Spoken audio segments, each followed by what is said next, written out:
and welcome. So, my name is Rachel. I have a master's degree in library and information science.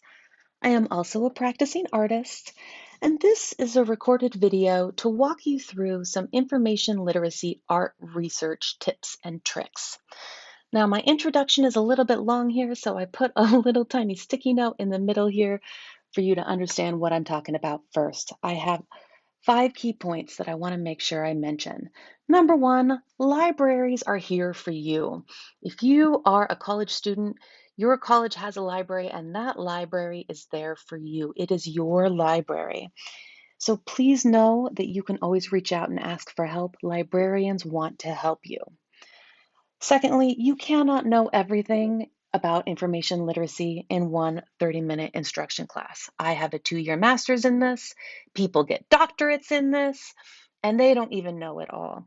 Information literacy just takes time. It's like a muscle. You have to practice, and you'll grow, and you'll get better at it.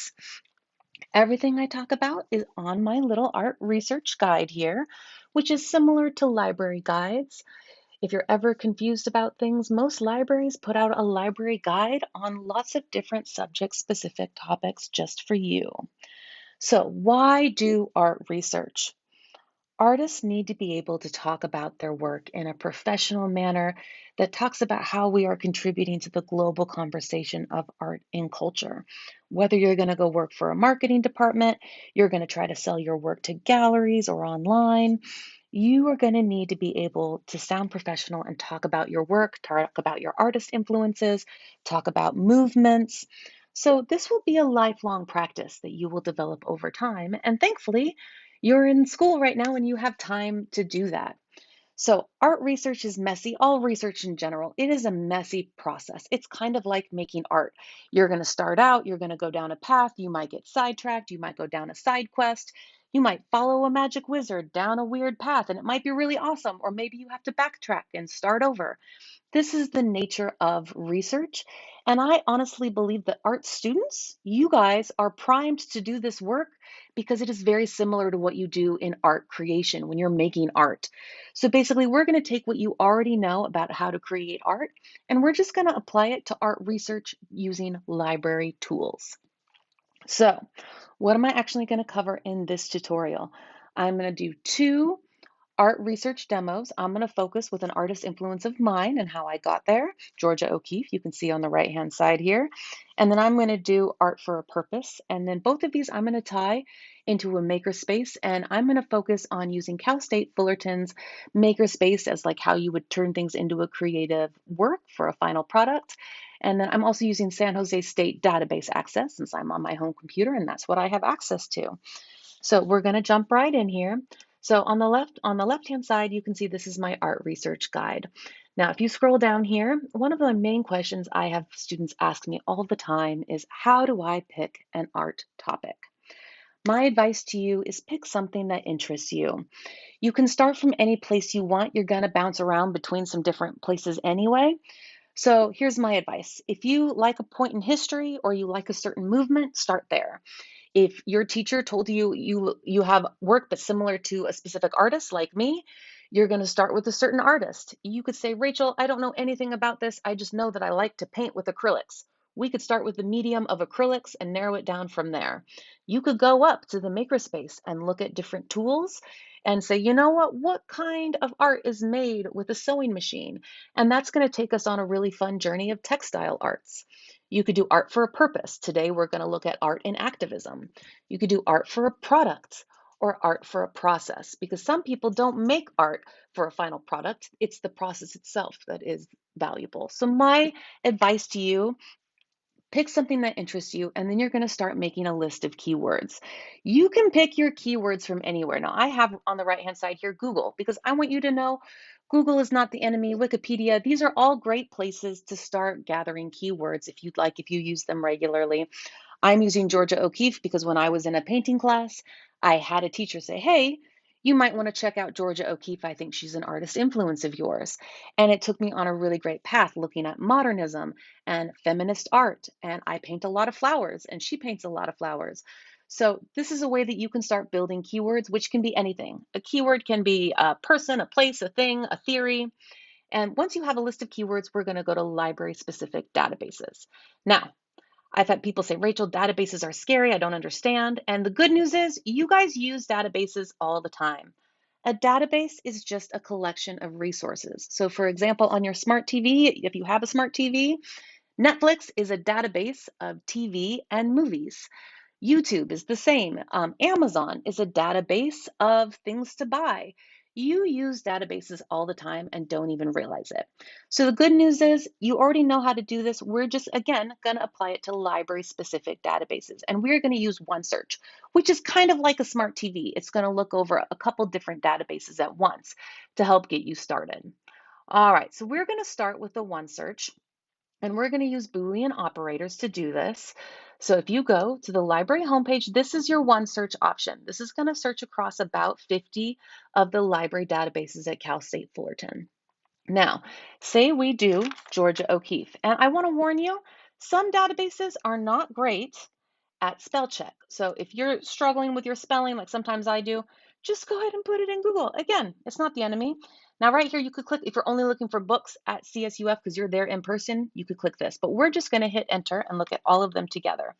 Now, this is a single keyword. We're looking for just Georgia O'Keeffe, and see, we're getting 8,000 results. This is a lot of results. I don't know about you guys, but I don't have time to browse through 8,000 results. I have other things to do. I'm working. I have a family and a life. And I have a feeling you guys are the same. So what we're going to do is we're going to use Boolean operators to narrow it down, and then we're going to use filters. So on this guide, I give you a couple of examples of what Boolean operators are. Now in a class, I would make you all stand up and I would do and every time I added in a different and, I would make more and more people sit down. So you can see that when you use and, you're narrowing the results. And then or is if you're not getting any results or you're getting just a couple, it could be that the database isn't recognizing whatever keyword you're using. So we need to use other keywords. So maybe you want to study mental health, but you need to do mental health or mental wellness or health and wellness, or there's other terms that maybe we want to do, or to broaden it. And then the last most common one is not. This is if your results are just confusing. And the example that I often give is, say you're studying choreography specific to people who live in India and you want to do Bollywood dancers, and you keep getting stuff that comes back related to Native Americans and Indigenous people of America and tribal dances. And you're like, that's not what I'm looking for. You're going to need to use not to specify. So I have this little graph here on the left-hand side to help you guys remember. These are the 3 most common ones. There's also a couple others that we'll do in the advanced search later on. So say we go over here, and like I said, I'm a painter, so we're going to do and painting.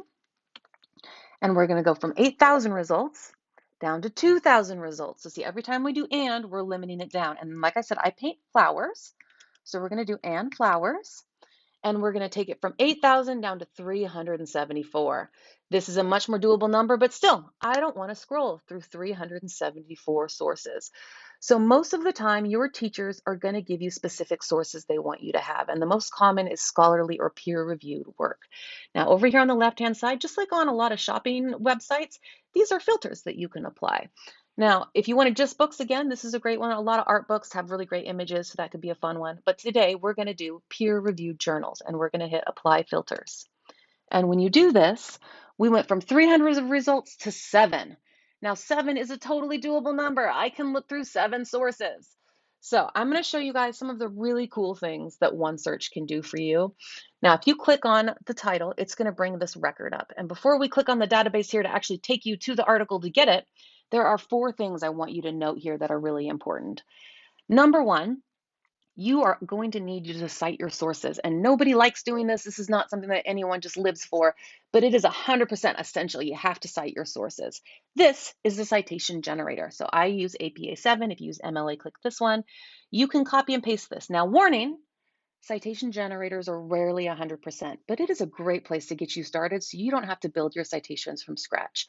You have to check like what is italicized. Often they'll misdo the wrong letter here at the front. but it's a great place to get you going, and you'll have a citation ready, copy and pasted somewhere for you to use later. Secondly, this is a permalink. This will take you back to this specific record right here. So I always recommend you copy the permalink. Don't use the big link up at the top. That's not always going to work. The permalink will. And lastly, I have had multiple students who say, Rachel, I don't know. I thought I went in through my portal. I thought I was logged in and I lost all my research and I have to start over. If you are that kind of person, I myself do this all the time, just email yourself a copy so that you have a copy you can come back to. So cite it, permalink it, email it. All right. Secondly, right here, this is the peer-reviewed source. You're going to see this icon on anything that's peer-reviewed. It's a way for you to just glance through and browse and see what's peer-reviewed. And then this is something that's really important. If you scroll down, and depending on what you have on your screen, it might be a longer scroll than this, to subjects. So say you're doing a really big project. You have 10 sources and you need 10 more, and you're hitting the same sources over and over again. Subjects down here, these are all related, hyperlinked secondary searches that you could do. So for instance, because I know Georgia O'Keeffe is the mother of modernism, I might want to do a search on modernist art. I might want to look at how she was influenced by French feminism. So these are great secondary searches. It's like side quests. And side quest searches provide great context. So it doesn't always have to be a direct link to just your subject keywords. You might want to do contextual secondary searches using the subjects list here. So that's a strong recommendation. Okay, so now we want to actually look at this source. Say we want to get a couple articles and then we want to get some images of Georgia O'Keeffe. And then we're going to do something where we juxtapose her images with your own personal paintings so you can talk about how she's an influence. You can click on this and it'll take you to the database. And this is what it's going to bring up. Now mine's going to look a little different. It says San Jose State up here at the top because I'm currently logged into San Jose State. But this is what it'll bring up. We are now in a subject-specific database. We are in JSTOR, and this is the article.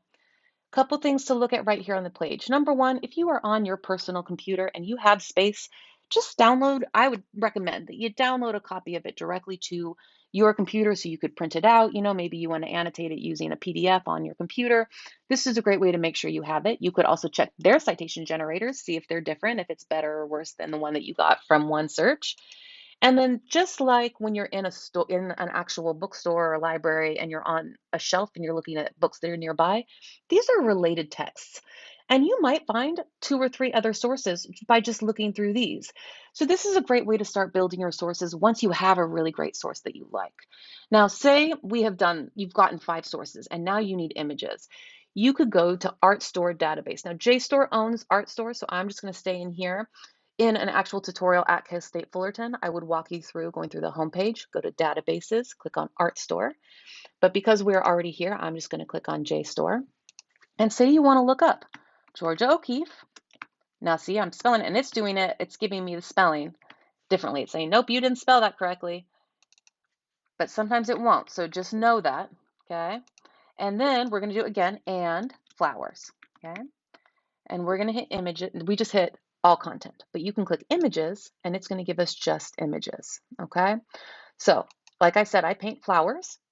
One of the great things that JSTOR can do for you is you can get a high resolution image. So right up here in the right hand corner, you can click download and you can get this image downloaded to your computer to use to have some nice visuals for your research. Secondly, make sure you cite it. Citing images is always a little different. So always make sure you get a citation and then you have to double check it. Citation generators are not 100%. And one of the things I love about ArtSource, it says ArtStore right here, is that it gives you all of this different detail about it. So I learned that not only does Georgia O'Keeffe paint flowers like me, she's using the same medium, oil on canvas. She's doing a large scale paintings. It's a 40 by 30 inch painting. So it's large scale, just like I like to paint my paintings. You can scroll down and you can see like the title, where it's actually stored right now. It's in the Museum of Fine Arts in Boston. And then if you scroll down, you might find related images. So this is another one of my artist influence images that I might want to collect. So say you've collected all these images, you have collected all of the articles you need, you're ready to synthesize this together into a final creative work at Cal State Fullerton. So what I suggest you could try to do is to create some sort of art book or a zine or a booklet using the makerspace where you could actually juxtapose your images on one side, Georgia O'Keeffe's images on the other side, and then talk about how she is an influence of yours. And I actually give you guys 2 demos here on my page. On the left-hand side, you can see this is a painting that I did that I sold a couple years ago. And on the right hand, you can see Georgia O'Keeffe's image and see I cited it. Okay, and then below that, you can see right here an image I painted and one of Georgia O'Keeffe's images. This would be a great way to develop a little booklet. Now, if you're going to galleries to pitch your work and you have a portfolio, digital or actual physical paintings, having an additional companion piece like this is just used basically as additional marketing materials to say, hey, this is how I'm contributing to the global conversation in art and culture. These are my artist influences right here.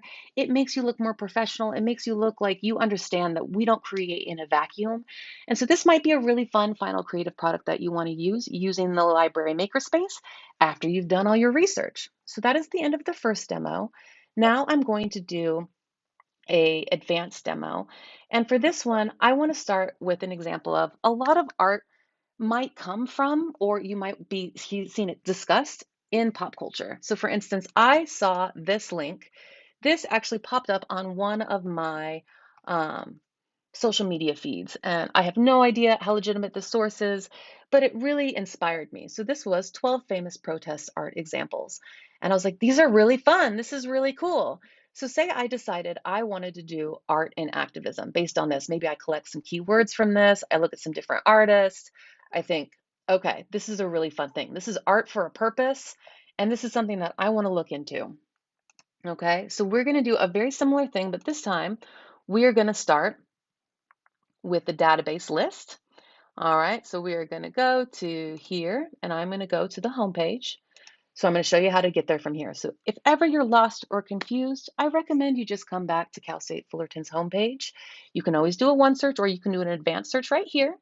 But if you want to do subject-specific databases, which at some point in your research you're going to need to do, click on Databases, and then right here where it says All Subjects, click the drop-down menu and hit Art. Now this is going to take you to just art-specific databases. Now personally, I would also include Academic Search Complete and JSTOR in this list. But see, RStore is right here. Now anything with an orange circle, that means that OneSearch can at least see inside of it. However, anything without an orange circle means that OneSearch can't see inside of it. You have to look inside these databases individually in order to do research on them. And my suggestion for you is to think about it like, once you've developed a list of keywords, just take those list of keywords and go into different databases.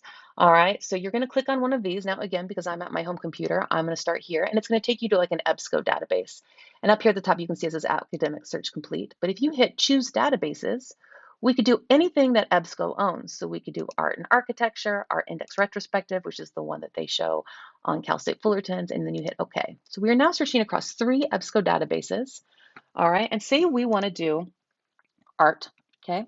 But the thing is that maybe the database isn't going to call it art. Maybe the articles we're looking for call it drawings, or maybe they're talking about murals, or maybe they're talking about paintings, or maybe they're talking about graphics, or maybe they're talking about an icon, okay? So having these different terms when you use or, remember, or is more, and then the and is already put in between here. This is going to help us build what I call an advanced keyword search. So then we're going to do activism, or protest, because that was one of the keywords we pulled from our social media page. Or what is the broader topic? This is social justice. Okay. And then say you know that that's just too broad and your teacher's going to say you got to narrow it down. So say we want to do it on the Black Lives Matter movement. This is a highly relevant movement right now. And see how I put it in quotations? This means that it's only going to look for things that have Black Lives Matter together. Otherwise, if you don't do that, it's going to look for Black anywhere on the page, lives anywhere on the page, and matter anywhere on the page. And that's going to give us some confusing results. So by putting it in quotations, we're just looking for Black Lives Matter together. And then if you wanted to look for something specific right here, you could click just peer-reviewed sources. You can scroll down and build your search out this way through these different filters here, or you can just hit search. Okay. Now, we are getting 156 results, so we're already getting a pretty clear, like it's not millions or thousands of results. And then on the left-hand side here, this is going to give you more filters that you can look through. I strongly recommend you look through the different filters. You've also got some different multimedia results here, like 7 videos that you might want to look through. So this is a great way, again, to start looking at subject-specific databases and find some really cool things. Now, I want to give you guys some really important things that I think are really fun about EBSCO database specifically. So I'm going to scroll down and I'm going to find one that has an HTML. See these find it? That means you can find it in the library. You click that, it's going to take you back to your library and you're going to be able to find it that way. But I was looking for one that had an HTML filter. So this one says PDF. So a PDF means that it's going to be the way that it was actually printed in the news source, which means it'll have images with it, and it'll be exactly the way that it was actually printed. Ha, here we go. Okay, so see here how this one says PDF or HTML. So if you do one that has HTML text, you can get just HTML text, but it has another feature that I feel is actually really helpful for a lot of students. I know a lot of you are working at the same time, you have family lives, you're doing other things. So if you click on anything, it only if it has an HTML text, you can scroll down and it's going to give you an option to listen to it. Now, not only can you just listen to it here while you're doing other things, while say you're eating dinner, you're making your kids dinner, you could actually look here and hit download to an MP3 device. So you could listen to it on your car on your way to and from work, to and from school. So if you just hit that point, I've talked to multiple students who are like, I can't read anymore. I'm just exhausted. My eyes hurt. I can't ingest anymore. Now, personally, I don't feel like I learn quite as well from just listening to it, but if you want to get a context of something, this is a great way. Download an MP3 3 file and then listen to it. And this is going to be a great way to start ingesting more content in different formats. So I really, really love that certain things have options to do audio files. Now, again, this is only found when there's an HTML. And I've had students also say, I don't understand. I was told there was pictures, but I'm not seeing any pictures. If you're looking at an HTML, there's not going to be pictures. If you look at the PDF, that's where you're going to get it with pictures. Now, again, over here on the right-hand side, make sure you cite it. This is the citation generator. You can email it to yourself. You could print it if you have access to a printer, and then you can save the permalink, just like we could in OneSearch. So these are some advanced. This would be called building an advanced search option using a subject-specific database, and then we actually chose 3 different databases that we're looking across all together. Okay, so say you've done this. You've put it all together, and you're like, you know what, Rachel, I have a little bit of extra time.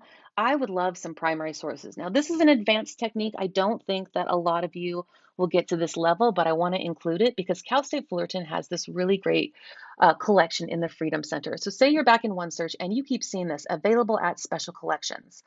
This means that you could actually reach out to the archives and special collections and have access to a lot of really cool items and a lot of really fun primary sources. So for instance, if you scroll down here, say you found out that you were going to really focus on the iconography of the raised fist and in social justice causes, and you're looking at protest art and different artists who have influenced it in different actual social movements. And you're like, you know what, I want to tie it to local elements. These are all images. I recently did a tour at the university archives, and these are images, and you can see the iconography of the raised fist here.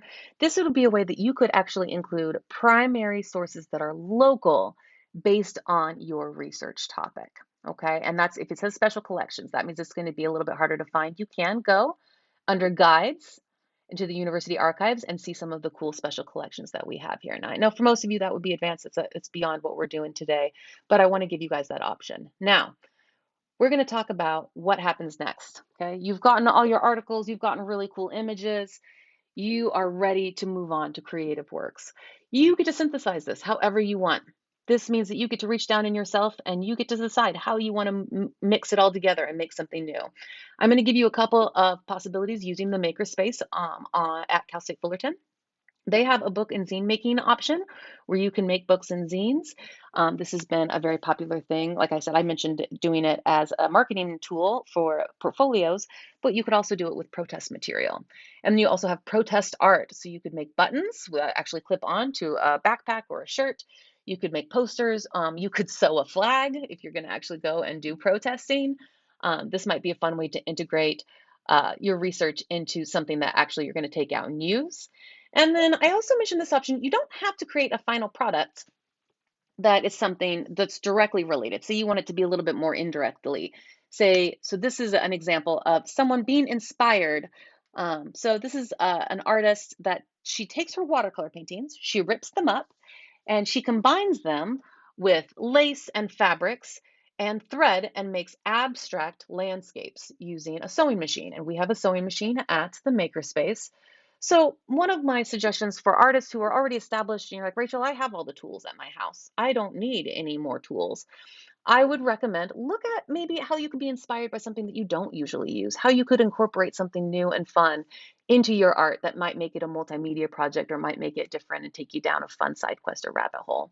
And then lastly, if I had more time, I would have done another one on sustainability, looking at upcycling. So, say you wanted to do research on fashion research. Okay, the Met Gala just happened in New York, and it's basically a massive fundraiser to raise money for the costume department. And so, say you were to do fashion research, and you maybe go to a thrift store, you pick something up, you come to the maker space, and you're gonna make some art into a costume based on your art research. So, and this is just an example of a visual I wanted you to have. So, let's wrap up. What does this all mean? This is a lifelong practice. You're not going to do this in one session. It's not going to be a one and done thing like you ask Siri for, a source and then you're just gone. It's going to be a messy iterative process. And like I said, you guys as artists, you're primed to do this work. It just takes time and it takes practice. You get to choose how you want to participate in this global conversation. I feel that this whole process from collecting the information, getting your keywords, going through this whole process, making a creative work, this is the end of Act One of a three-part play that is your life. And where you go from here is up to you. I have paintings that I make, and their end goal is to sit in someone's kitchen and give that person a vibe and just really create a fun escape for that person every time they're eating cereal in the morning. I have other things that I would love to mass produce and try to have everyone I know on campus wearing them. You get to choose, and that would be Act Two. And you have quite a bit of control over Act Two. You get to choose where you go with this. How are you going to integrate this into the world? And then lastly, I just want you to know the library is here to help you. Librarians love to do research with you. And this is one of the things I want you to really know is that the library is here for you. We want to help you and take this journey of library art research with you wherever you want to go. So happy researching and reach out with any questions.